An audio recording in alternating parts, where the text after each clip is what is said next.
Medical college और content development थोड़ा-सा elaborate करेंगे? ये ऑटिस्टिक बच्चों के लिए अभी जो एआर, वीआर का यूज़ हो रहा है, ऑगमेंटेड रियलिटी, वर्चुअल रियलिटी, जो यहाँ पे अपना करियर बनाना चाहते हैं मेडिकल जर्नलिज्म में, इन लोगों को अपनी सैलरी का एक्सपेक्टेशंस क्या रहता है?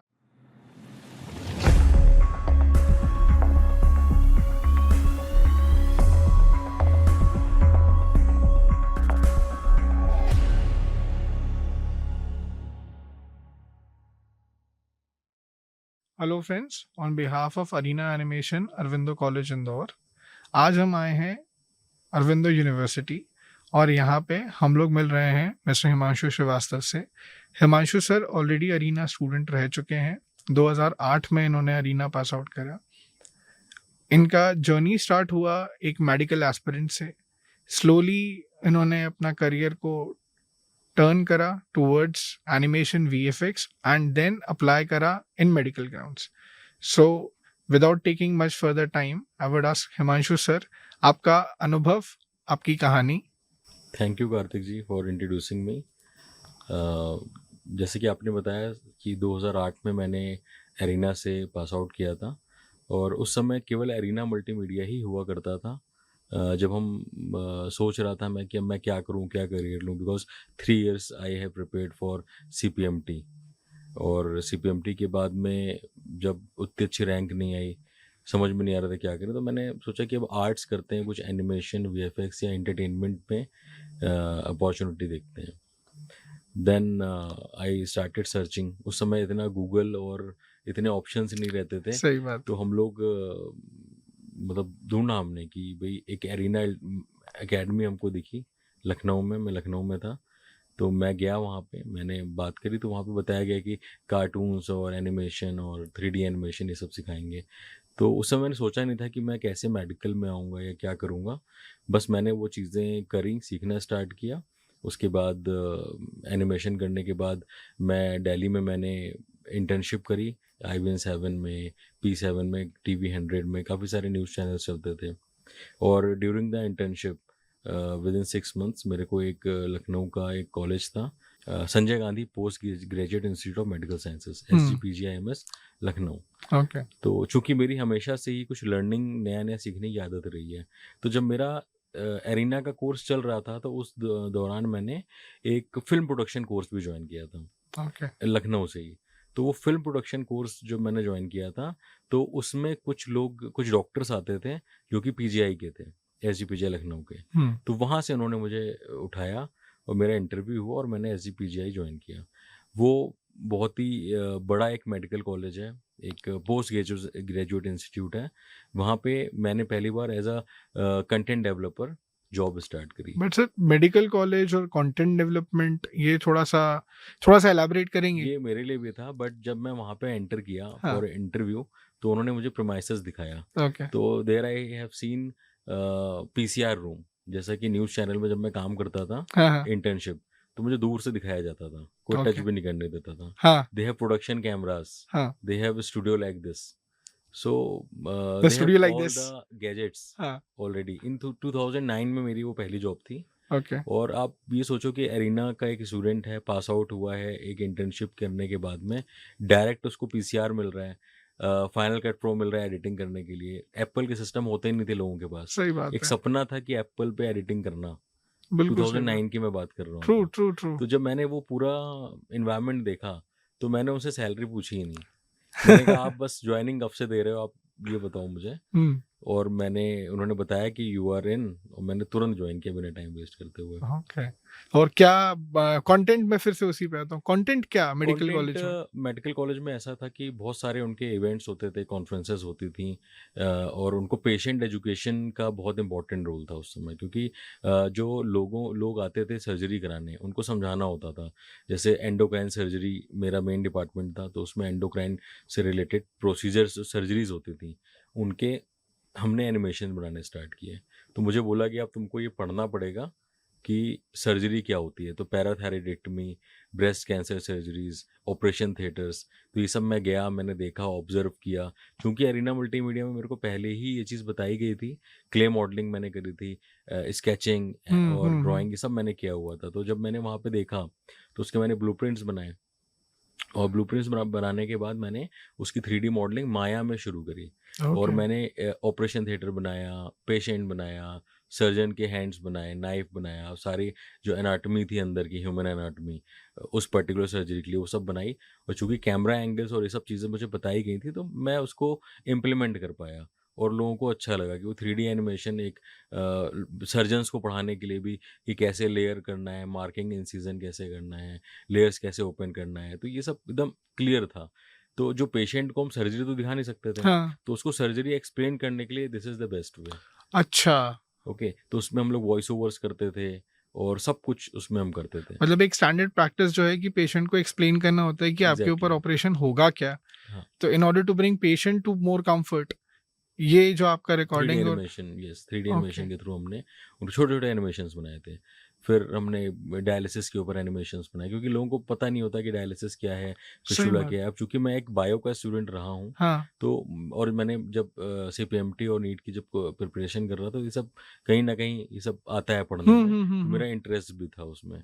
इसके अलावा हम लोग वहाँ पे ड्राइंग्स बनाते थे, जो किसी भी डॉक्टर को कुछ भी उसकी सर्जरी की एडिट करानी है तो सर्जरी एडिट करते थे। क्योंकि नॉर्मली जो भी मल्टीमीडिया का स्टूडेंट है या एनिमेशन का है, उसको वीडियो एडिटिंग तो बट ऑब्वियसली आनी ही चाहिए, आती सिखाई है, जाती हाँ, है। सही तो बात है। जनरली हम लोग कार्टून्स एडिट करते थे या फिल्म्स एडिट करते थे, बट ये फर्स्ट टाइम था कि मैं सर्जरी एडिट कर रहा था, ब्लड क्लॉट्स हटा रहा था सर्जरी में से।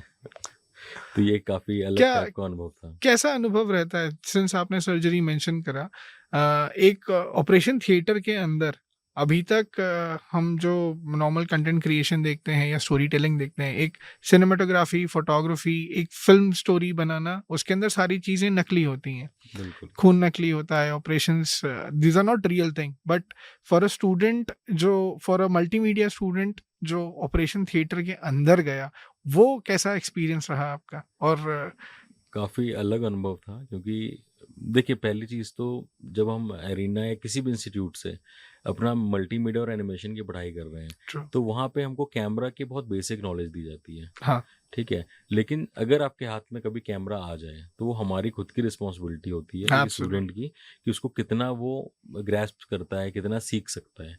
क्योंकि कोई सिखाता नहीं है रियल वर्ल्ड में, इंडस्ट्री में कोई सिखाएगा नहीं, वो आपको केवल काम दिया जाएगा। तो जब पहली बार मुझे एक मैंने सर्जरी शूट भी करी है, तो कैमरा लेके जाना पड़ता था। अब तो खैर लोग मोबाइल से शूट करते हैं, बहुत ईजी है सब कुछ। उस समय हमारे पास में DV कैमरा रहता था। हुँ। तो जब पहली बार मैं ऑपरेशन थिएटर गया तो बड़ा मज़ा भी आ रहा था क्योंकि डॉक्टर बनने की ख्वाहिश तो पहले से ही थी। बिल्कुल सही बात। तो जब हमको बिना डॉक्टरी करे हमको ऑपरेशन थिएटर जाने को मिला, वो गाउन पहनाया गया सर्जन्स वाला, तो बड़ा मज़ा आया पहन के। तो हमने तो एन्जॉयमेंट में ये सब काम कर लिया। और जब उसका आउटकम आया तो बड़ा मज़ा आया सर्जन को, उसने बोला एक बार फिर करेंगे। तो वो रेगुलर बनता गया काम हमारा। उसके बाद फिर धीरे धीरे उसके लिए और स्टाफ हायर किया जो सर्जरी शूट करते थे। फिर हुँ। ऑटोमेशन सिस्टम लगाया गया कि डायरेक्ट इंटरनल रिकॉर्डिंग्स मिल जाती थी। फिर मेरे को केवल एडिटिंग करनी पड़ती थी। तो अब तक करीब मैं 4 से 5 हज़ार सर्जरीज को एडिट कर चुका हूँ। बहुत बहुत बड़ा नंबर है ये। अब इट्स अ नहीं करता ह्यूज हूँ, बट ये एक्सपीरियंस। स्टार्टिंग का मैं बता रहा हूँ क्योंकि डेली हमको 10 से 15 सर्जरीज एडिट करनी होती थी। तो उस समय उस पूरी लैब में मैं ही काम करता था, तो मुझे मज़ा आता था, तो मैं करते रहता था। ये जो आपका पूरा रिकॉर्डिंग आपका ये रहता है, दिस इसका जो यूज़ है, ये आगे बच्चों को पढ़ाने के अलावा। बच्चों को पढ़ाने के लिए होता था जी, हायर स्टडीज़ के, क्योंकि PGI या अभी जैसे हम अरविंदो मेडिकल कॉलेज में बैठे हुए हैं, हाँ। तो अरविंदो मेडिकल कॉलेज की अगर मैं बात करूं तो यहाँ पर जो इरकैड इंस्टीट्यूशन है जिसमें मैं हूँ अभी current right. As a technical AV head, यहाँ पे हम लोग इस तरीके के वीडियोस का, हम लोग क्या, जो भी सर्जन है वो अपने जो उसके जो फेलो सर्जन्स हैं उनको टीच करने के लिए ऐसे शॉर्ट एडिटेड वीडियोस का इस्तेमाल करता है। और कुछ लोग इस पे एनिमेशंस भी बनाते हैं क्योंकि हर बार आप वीडियो में वो बारीकी नहीं समझा सकते जो एनिमेशन के थ्रू 3D विजुअलाइजेशन में समझाया जा सकता है। ओके। तो ये एक बहुत बढ़िया कंटेंट है। और अच्छा, आजकल आप यूट्यूब पे भी देखोगे तो न्यूक्लियस एक करके एक कंपनी है, न्यूक्लियस 3D एनिमेशंस, वो पूरी बॉडी के एनिमेशंस और हर चीज़ बना के बहुत इजी वे में लोगों को गाइड कर रहा है, पेशेंट एजुकेशन का कंटेंट बना रहे हैं। तो बहुत सारा कंटेंट बन रहा है। तो अगर किसी ने अपना स्टडी किया हुआ है एनिमेशन में, तो ऐसा ज़रूरी नहीं है कि वो न्यूज़ चैनल में ही जाएगा या किसी फिल्म प्रोडक्शन हाउस में जाएगा। You can do work anywhere in health care production, health care news channels भी आजकल बन रहे हैं, और आपको बस सही जगह पहुंचना है। लेकिन सबसे इम्पोर्टेंट है सही जगह पे इंडस्ट्रियल ट्रेनिंग। बिकॉज लोग क्या करते हैं, जो स्टूडेंट सबसे बड़ी गलती करते हैं, मेरे टाइम पे भी जो मेरे बैच के लोग थे, जैसे मेरे बैच में 20 लोग थे, तो बहुत सारे लोगों ने क्या किया, फ्रीलांसिंग स्टार्ट कर दी। जैसे किसी का फोटोग्राफी बहुत अच्छा है, हाँ, कैमरा है उसके पास, ट्रू। तो उसने फोटो खींचना शुरू कर दिया, तो आज वो वेडिंग फोटोग्राफर है, मैक्स टू मैक्स। हम्म। किसी को एडिटिंग का काम मिल रहा था तो उसने एडिटिंग स्टार्ट करी, तो आज वो बेसिक वीडियो एडिटिंग ही कर रहे हैं। किसी को वेब वेब पेज डेवलपमेंट भी एक वेब एरिना का डिजाइन एक करिकुलम में डेवलपमेंट। था, वेब डिज़ाइन। राइट। तो वो केवल वेब डिज़ाइन में गया, तो स्टार्टिंग में पेज डेवलप करे, पूरा कोर्स ही नहीं कंप्लीट किया, और बीच में यही करने लग गए, तो उनका ऐसा हुआ कि अब वो केवल वेब डेवलपर्स बन के रह गए हैं। तो मेरा अच्छा एक चीज़ और भी है सबसे इम्पोर्टेंट, कुछ लोग जैसे 3D एनिमेशन, जो माया मैक्स सिखाया जाता है आजकल, बहुत सारे अलग अलग सॉफ्टवेयर्स भी हैं मार्केट में, तो उसकी पूरी स्टडी करनी चाहिए। और मेरा ऐसा पर्सनल सजेशन है कि कहीं ना कहीं इंडस्ट्रियल ट्रेनिंग बहुत इंपॉर्टेंट रोल प्ले करती है। तो अगर आपको किसी अच्छा प्रोडक्शन हाउस मिलता है, नहीं भी मिलता है, नॉर्मल कोई भी न्यूज़ चैनल का प्रोडक्शन रूम मिलता है, तो एटलीस्ट वहाँ पे 2 से 3 साल काम करना चाहिए। तब आपको अपना पोटेंशियल पता चलेगा कि आप क्या कर सकते हो। बिकॉज केवल एक नीश बना लेना ड्यूरिंग योर कोर्स, वो सही नहीं है। अगर मैं भी ऐसा करता तो हो सकता है मैं कहीं ना सिर्फ एक वीडियो एडिटिंग ही कर रहा होता। तो अगर आप एक अच्छे ग्राफिक्स का काम भी कर लेते हो, 3D ग्राफिक्स भी अच्छे बनाते हो, तो ओवरऑल आपका जो पोटेंशियल है वो किसी ना किसी इंडस्ट्री में ही पहचाना जा सकता है। हम्म। उसके बाद आपके पास सब चीज़ें हैं। अगर आपने अच्छा इंडस्ट्री ट्रेनिंग लिया है, या आपने अच्छा काम किया है, आपका पर्पसफुल आपका टाइम रहा है, तो उसके बाद आप चाहो तो फ्रीलांसिंग कर सकते हो, अपनी टीम क्रिएट करके अपना खुद का काम स्टार्ट कर सकते हैं। Freelancing should not be the goal of life, या शुड नॉट गोल बी नहीं द होना करियर। चाहिए। एग्जैक्टली वो बाद में आप डिसाइड करो, पहले तो सीखो और करो। हम्म। बिकॉज आपको पता ही नहीं, केवल एक सॉफ्टवेयर की ट्रेनिंग लेना इज़ नॉट सफिशिएंट। कि आपने माया चला लिया, आपको टूल्स पता हैं, या फोटोशॉप के टूल्स पता हैं, बट अभी जो कर रहे हो वो वही चीज़ कर रहे हो जो जितनी इंस्टीट्यूट में बताई गई है। एक्चुअल लाइफ में जब चीज़ें आएंगी, प्रैक्टिकल आएंगे, एक चैलेंजेस आएंगे कुछ, तब आपको पता चलेगा कि आप कितने पानी में हो। सर, एक चीज और मैं आपसे जानना चाह रहा था, हमारी जो पहले चर्चा हुई, ऑटिस्टिक बच्चों के लिए अभी जो AR VR का यूज़ हो रहा है, ऑग्यूमेंटेड रियलिटी, वर्चुअल रियलिटी, जिसके ऊपर आप रिसेंटली काम भी कर रहे हैं, उसका आपका क्या तजुर्बा है, और किस तरह से ये मेडिकली चैलेंज बच्चों को, फिजिकली चैलेंज बच्चों को हेल्प करता है? देखिए रिसेंटली अभी हमारे जो चेयरमैन हैं अरविंदो यूनिवर्सिटी के, डॉक्टर विनोद भंडारी सर, उन्होंने मुझको एक टास्क दिया था कि हिमांशु, एक ऑटिज़म के जो हमारे पेशेंट हैं, जो बच्चे हैं, ऑटिज़म और डाउन सिंड्रोम या कंजेनाइटल जो भी डिसीजेस होती हैं, mental, neuro health, mental health, तो उनको किस तरीके से हम थेरेपी दे सकते हैं, उसके लिए कुछ AR VR स्टूडियोज बनाओ, कुछ गेम डेवलपमेंट करते हैं। तो अभी रिसेंटली हमने जो हमारा एक सिस्टर फर्म है कैमहेंस, उसमें हमने एक AR VR स्टूडियो इस्टेब्लिश किया है, जिसमें हमने मल्टीपल गेम्स रखे हैं, वीडियो गेम्स लाइक एक है नेक्सा प्लेग्राउंड है, PS5 हमने रखा है, और मेटा क्वेस्ट रखा है, और एक एक्टिव फ्लोर प्रोजेक्शन भी रखा है। तो जब मैंने अभी रिसेंटली इस्टेब्लिश किया है, और उसमें जो हमने हमारे जो बच्चे थे, जब वो बच्चे उस रूम में आते हैं, तो उनका जो टोटल एक उनके अंदर मतलब एक टास्क कंप्लीट करने का एक जिद हो जाता है कि गेम खेल रहे हैं, थोड़ा गेमिफाई। इंटरेक्टिव रहता है। फ्लोर हाँ। प्रोजेक्शन में उनको बड़ा मज़ा आया, क्योंकि उसमें सेंसरी गेम्स थे, थेरेपिटिकल स्टडीज़ थी। अभी उनको हम लोग एक बैलेंस प्रो करके एक मशीन रहती है, उसके ऊपर खड़ा करते हैं और वो गेम्स खेलते हैं। तो उनका माइंड भी काम कर रहा है, उनकी आइज़ भी काम कर रही है, उनके हैंड्स भी काम कर रहे हैं, और उनके पैर भी काम कर रहे हैं, सब कुछ। तो ओवरऑल एक 360 डेवलपमेंट कर सकते हैं। तो जैसे अभी उनके हाथ में रिमोट है, तो दे कैन ग्रिप। ठीक है, एक जब मेटा क्वेस्ट की बात करते हैं, तो मेटा क्वेस्ट में उनका एक अलग ही दुनिया क्रिएट हो जाती है, ट्रू। They enjoy. ट्रू। तो कहीं ना कहीं वो चाइल्डहुड से लेके एडल्टहुड तक में जितने भी पेशेंट्स हैं, उनको उसका बेनिफिट मिल रहा है। और अभी ओके। उसमें जो थेरेपिटिकल गेम्स जो हमको डेवलप करने हैं, उसके लिए अभी अगेन जो हमारा अरविंदो में जो ब्रांच है, मल्टीमीडिया के जो स्टूडेंट्स हैं, उनको हम अपने साथ में ले रहे हैं, एक कम्युनिटी क्रिएट करेंगे, और we will start developing games for this kind of students, okay. जो कि शायद उनके ट्रीटमेंट में हेल्प करेंगे। सर इसके अलावा ऑटिस्टिक बच्चे हुए, इनके अलावा और कौन-कौन से मेडिकल डिविजन्स में इसका यूज़ करा जा सकता बहुत है? बढ़िया चीज़ है ये जो आपने पूछा। मेडिकल में तो बहुत ही अच्छा यूज़ आ रहा है। जैसे आजकल एप्पल विज़न प्रो एक वीआर आया राइट। था, एप्पल विज़न प्रो, तो इसके थ्रू लोग सर्जरीज कर रहे हैं। और अगर कोई ज्वाइन करना चाहेगा तो जो सर्जन देख सकता है उसको हुँ, हम जूम पे या कहीं पे भी हम ज्वाइन करा के दिखा सकते हैं। अभी रिसेंटली हमने वर्ल्ड की पहली बेरेटिक सर्जरी करी थी थ्रू एप्पल विज़न प्रो। उसका वीडियो यूट्यूब पे अवेलेबल है, राइट, डॉक्टर मोहित राइट। भंडारी ने करी थी। बहुत बढ़िया डेमोन्स्ट्रेशन किया था। और जो विजुअलाइज था, मतलब जनरली नॉर्मल स्क्रीन होती है 32 इंच की, 43 इंच की। अब ओटी में उससे बड़ी स्क्रीन हम लगा नहीं सकते हैं, हुँ, हुँ, हुँ। इतनी स्क्रीन रहती है। जब विजन प्रो लगाया था तो उनको कम से कम, उनका कहना था कि 150 फीट की स्क्रीन उनको दिख रही थी। और ओके। आप वीडियो में देख सकते हो कि किस तरीके से डॉक्टर पूरी सर्जरी को परफॉर्म कर रहे हैं। उसके बाद हमने एप्पल विजन प्रो के साथ में और एंडोस्कोपीज भी करी, एंडोस्कोपी प्लस सर्जरी, बहुत सारे कॉम्बिनेशन किए। और भी रिसेंटली कुछ कंपनीज हैं लाइक एसएस इनोवेशंस जो है, ये इन्होंने एक मंत्रासन चेयर बनाई है जिसमें ये एआर ग्लासेस का इस्तेमाल कर रहे हैं। अच्छा। एआर ग्लासेस आप देखोगे कि जो सर्जन है वो एआर ग्लासेस लगाता है, उसके हाथ में रिमोट कंट्रोल रहता है और वो सर्जरी को कहीं से भी बैठ के ऑपरेट कर सकता है। ओके। और अभी रिसेंटली हमने ऑस्ट्रेलिया से किया था, डॉक्टर मोहित के साथ मैं गया था हाँ। ऑस्ट्रेलिया।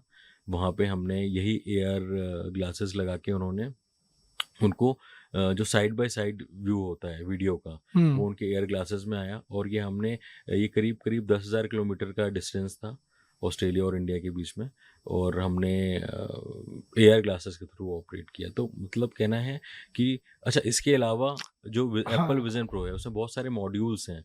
और भी बहुत सारी कंपनीज मॉड्यूल्स भी बनाती है। तो जो सर्जन की एजुकेशन है हुँ। उसके लिए भी बहुत सारा काम हो रहा है। तो ये आप वीडियोस सीधे सीधे एआर या वीआर ग्लासेस के थ्रू देख सकते हैं।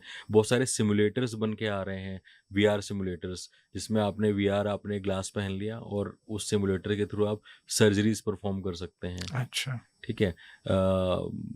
जो आर्टरी लाइन डालना है या बहुत सारे ऐसे सिमुलेटर्स और गेम डेवलप करे गए हैं जिसके थ्रू मेडिकल एजुकेशन में भी बहुत सराहनीय काम हो रहा है। और बहुत सारी कंपनियां कर भी रही हैं। ओके। विदेशी कंपनियां तो कर रही हैं, अब इंडिया में भी शुरू हो रहा है, कुछ कंपनीज इंडिया में आ रही हैं। अब चूंकि अभी तक यहाँ पे केवल इंटरटेनमेंट के लिए हम एनिमेशन और वीएफएक्स को यूज़ कर रहे थे, एब्सोल्युटली। गेमिंग को यूज़ कर रहे थे।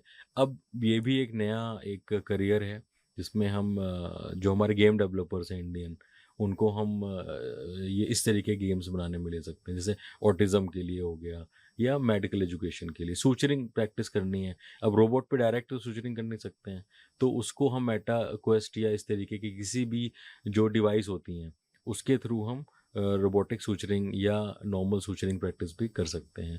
तो उसको आप रियल टाइम एक वर्चुअल रियलिटी में एक व्यक्ति को या जो होने वाला डॉक्टर है बनने वाला, उसको प्रैक्टिस करने का प्रैक्टिस मौका कराई जा मिलेगा सकती है। बिना किसी ओटी इन्वायरमेंट में जाए हुए, ओके। बिना हाथ खराब किए हुए। अच्छा, इंटरेक्टिव भी होता है, इसको हम कंट्रोल जेड कर सकते हैं हाँ, ज़रूरत पड़ने एरर्स की पे, अनडू पॉसिबिलिटी कर खत्म हो सकते हैं। जाती है। हाँ, एरर्स बहुत माइन्यूट रहती ही नहीं है। सही बात है, ठीक है। सही बात। तो आपका अभी जो आपने यहाँ पे आपका टीम है, अरविंदो में जो है, कितना स्ट्रेंथ होता होगा? और मतलब माय बेसिक क्वेश्चन इज़ कि जो यहाँ पे अपना करियर बनाना चाहते हैं मेडिकल जर्नलिज़्म में, या इसमें ऑपरेशंस में आना चाह रहे हैं, इन लोगों को अपनी सैलरी का एक्सपेक्टेशंस क्या रहता है? हर बार बच्चों के दिमाग में एक रहता है कि हाँ, वो चूँकि मेडिकल प्रोफ़ेशन में जा रहे थे पहले, अब कई सारे इसमें रिसेंटली अभी हमने देखा कि नीट एग्जामिनेशन में भी काफ़ी कुछ प्रॉब्लम्स आई हैं। तो इसके चलते कई सारे बच्चे हैं जो कि अपने करियर को लेके थोड़े से असहज हैं। तो अगर उन लोगों के लिए हम बात करें, तो बिल्कुल। क्या इनका एक एप्रिसिएशन हम एक्सपेक्ट कर नहीं, सकते हैं? बिल्कुल। अब बहुत सारे जो स्टूडेंट्स हैं जो बायो की जिन्होंने 12th बायो से किया है, जो नीट की प्रिपरेशन कर रहे हैं, बट किसी कारणवश हाँ। नहीं, ऊपर लिमिटेड सीट्स हैं। अब या तो वो एमबीबीएस लेंगे या बीडीएस लेंगे या ऐसे ही कुछ सी के एलाइड हेल्थ में जाएंगे। बट अगर उनका इंटरेस्ट नहीं है उसमें जाने का, कुछ नया करियर कर रहे हैं, तलाश रहे हैं, तो बहुत सारे लोग बायोमेडिकल में जाते हैं। ठीक है। तो आपका जो मेडिकल जर्नलिज्म है या एक मल्टीमीडिया है, ये भी एक बहुत इंपॉर्टेंट रोल प्ले कर सकता है, क्योंकि आज के दौर में हर किसी सर्जन को उनकी वीडियोस चाहिए। आजकल का आप देखोगे रील्स बहुत चलती हैं, तो हर किसी को अपने रील्स चाहिए, अपने वीडियोस चाहिए, अपना कंटेंट चाहिए। एआई का ज़माना है। तो आप मतलब ये नहीं, ज़रूरी नहीं है कि बायो से हो तो केवल बायो में ही जाना है। आप चाहो तो मल्टीमीडिया का कोर्स कर सकते हो, जर्नलिज़्म का कोर्स कर सकते हो, अपनी एक नई फ़ील्ड क्रिएट कर सकते हो। और आज मेरे पास में जैसे कि यहाँ पे करीब 40 लोगों का स्टाफ है हमारे पास मल्टीमीडिया ऑफिस में, ओके, और जिसमें कैमरामैन भी हैं, वीडियोग्राफर्स भी हैं, फोटोग्राफर्स भी हैं, एनिमेटर्स भी हैं, और कुछ लोग ऐसे हैं जो मैक्सिमम लोग जो हैं वो एरिना के हैं। मतलब बहुत थैंक यू। कम लोग मैंने ऐसे देखा कि किसी और इंस्टीट्यूट से आए होंगे। हुँ, मैक्सिमम लोगों ने एरिना मल्टीमीडिया से ही आया ज़रूर, और ये अपने इंदौर के नहीं, कहीं के भी एरिना से हों। तो उन्होंने आके यहाँ पे जॉइन किया है और अच्छा काम कर रहे हैं। और हमारे पास में ग्राफिक डिज़ाइनर्स भी हैं जिन्होंने एरिना से ही काम करना स्टार्ट किया। अब उन्होंने अपना अपना करियर बनाया। अब प्लस पॉइंट ये है कि एरिना के जो स्टूडेंट्स हैं वो ग्राफिक्स भी बनाते हैं, वीडियो एडिट भी करते हैं, और वक्त पड़ने पे 3D एनिमेशन में भी कर लेते हमको हैं। अपना पार्टिसिपेशन देते हैं। तो सब काम बढ़िया से हो रहा है। और अगर आप करियर बनाना चाहते हैं मेडिकल में, तो बात रही कि आपको सैलरीज क्या मिलेंगे, तो जनरली 2 से 2.5 लाख या 3 लाख के पैकेज से स्टार्टिंग होता है। बट ये टोटली स्किल्ड बेस्ड जॉब है। ट्रू, तो आपका जो स्किल है वही तय करता है कि स्किल प्लस एक्सपीरियंस, कि आपका सैलरी क्या होगा, आपका पैकेज क्या होगा, और आप किस शहर में हो, ये भी बहुत इंपॉर्टेंट फैक्टर है। बिकॉज बहुत सारी ऐसी कंपनीज हैं जो फार्मास्यूटिकल कंपनीज हैं, उनको भी ऐसे स्टूडेंट्स चाहिए जो मल्टीमीडिया की नॉलेज लेके चलते हैं। अच्छा, मल्टीमीडिया केवल वीएफएक्स और एनिमेशन तक ही नहीं है, इसके आगे भी बहुत सारी चीज़ें हैं। एआर, पूरा वीआर ऑडियो एक साथ विजुअल्स, पूरा। एआर है, वीआर है, ऑडियो विजुअल्स है, कैमरा स्टूडियो है, ब्रॉडकास्टिंग है, वो हम लोग यहाँ सब कुछ करते हैं। कोई भी ऐसी चीज़ नहीं है जो हम नहीं करते। फिल्म बनाते हैं हम, डॉक्यूमेंट्रीज बनाते हैं, स्क्रिप्ट बनाते हैं, सोशल मीडिया हैंडल करते हैं। तो a person who is doing a multimedia course, he is a multitasking person. He absolutely. Can do, आप अपना नीश बना सकते हो आगे चल के, बट स्टार्टिंग में तो मुझे लगता है सब काम आना चाहिए, सब कुछ सीखना चाहिए। आगे जाके आपको डिसाइड करना है आपको क्या वीडियो वीडियो रेटिंग करनी है तो करो, सिर्फ वीडियो रेटिंग, कोई प्रॉब्लम नहीं है। बट अगर आपको अपना करियर ग्रो करना है तो किसी एक पर्टिकुलर फील्ड में टाइम देना पड़ेगा, और अपने आप को मैक्सिमम जितना डेवलप कर सकते हो आपको अपने आप को डेवलप करना पड़ेगा। सर एक थोड़ा-सा थोड़ा अलग क्वेश्चन मैं आपसे पूछना चाहूँगा। आपका अनुभव रहा, आप मेडिकल में जाना चाह रहे थे और आपने मेडिकल किसी कारणवश ना जाते हुए आपने डिजिटली मेडिकल में आपने इंटरवीन करा। मैं पूछना चाह रहा हूँ उन लोगों से जो मेडिकल में हैं, वो एक्सपर्टीज़ जैसे मेडिकल हो गया, जैसे इंजीनियरिंग हो गया, क्या इन लोगों को भी इन स्किल्स की आवश्यकता पड़ती है या आपके जो आज तजुर्बे में आप जिन डॉक्टर से मिलते हैं। डे टू डे लाइफ में आजकल पड़ रही है। ओके, आजकल मैं ऐसे डॉक्टर से मिला हूँ जो अपना यूट्यूब चैनल खुद पूरा बनाते हैं, बना अच्छा, रखा है, पूरा चैनल खुद मैनेज कर रहे हैं। सिंगल हैंडेड लोग, कुछ डॉक्टर्स हैं इंदौर में ही हैं जो कि अपना यूट्यूब चैनल खुद उन्होंने बना रखा है, अपने खुद वीडियोज एडिट करते हैं। मैंने पूछा कहाँ सीखा, तो कहीं ना कहीं किसी इंस्टीट्यूट में उन्होंने वोकेशनल ट्रेनिंग करी 2 महीने 3 महीने की, हुँ, और खुद के वीडियो एडिट करने लग गए, कैमरा ऑपरेट करने लग गए। बहुत सिंपल है, थोड़ा सा फोकस करने की ज़रूरत है। और चाहे इंजीनियरिंग का स्टूडेंट हो, चाहे मेडिकल का प्रैक्टिशनर हो, एक्सपर्ट हो, वो सब आजकल जो वो कर सकते हैं वो किसी से करवा नहीं सकते। ट्रू, तो ऐसे लोग भी कोर्स कर रहे हैं, सीख रहे हैं, और अपना अपना कंटेंट डेवलप कर रहे हैं। बिकॉज अभी जैसे आपने अर्निंग की बात करी थी, तो there are so many open platforms on social absolutely, media. Absolutely, आप अगर अच्छा कंटेंट बना रहे हो, अच्छे डेवलपर हो, कंटेंट डेवलपर, तो आपको अर्निंग की कोई लिमिट नहीं है। मतलब आप 1,000 भी दिन का कमा सकते हो और 1 लाख भी कमा सकते हो।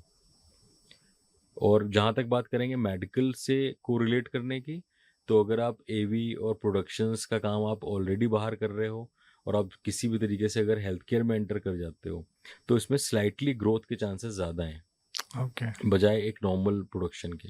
या तो बहुत हाई एंड लेवल का एड टीवीसी प्रोडक्शन हो, टीवी कमर्शियल्स बना रहे हो, अदरवाइज इसमें एक ग्रोथ के चांसेस ज़्यादा हैं। बिकॉज ये कोई भी नहीं कर रहा है। वेडिंग फोटोग्राफी आपको 100 मिलेंगे, ट्रू, बट मेडिकल में कितने फोटोग्राफर्स मिलेंगे? सही बात शायद है। बहुत 2-3 लोग होंगे तो होंगे, अदरवाइज नहीं मिलेंगे आपको। समझना ही मुश्किल है कि काम क्या होता है। आधे लोग तो बेहोश हो जाते हैं हाँ, ऑपरेशन थिएटर में घुसते ही, टर्मिनोलॉजी समझना नहीं उसको समझ फिर पाते हैं सही क्या बात है। कंटेंट को कवर करना है, वो नहीं समझ पाते हैं। डॉक्टर का माइंडसेट समझना, उसके लिए टाइम देना पड़ता है। हमने टाइम दिया है तो हमको समझ में आता है। आपको भी समझना है तो आप लोग भी टाइम दो और समझो। Thank you Himanshu sir. आज आपके प्रेजेंस से हमें ये मालूम पड़ा कि मल्टीमीडिया एनिमेशन सिर्फ मूवी बनाने के लिए ही नहीं, बल्कि डॉक्टरी में और मेडिकल फील्ड में कितना इम्पोर्टेंट रोल प्ले करता है। And thank you very much हमको इस अनकहे अनसुने एक्सपीरियंस देने के लिए आपके लाइफ के।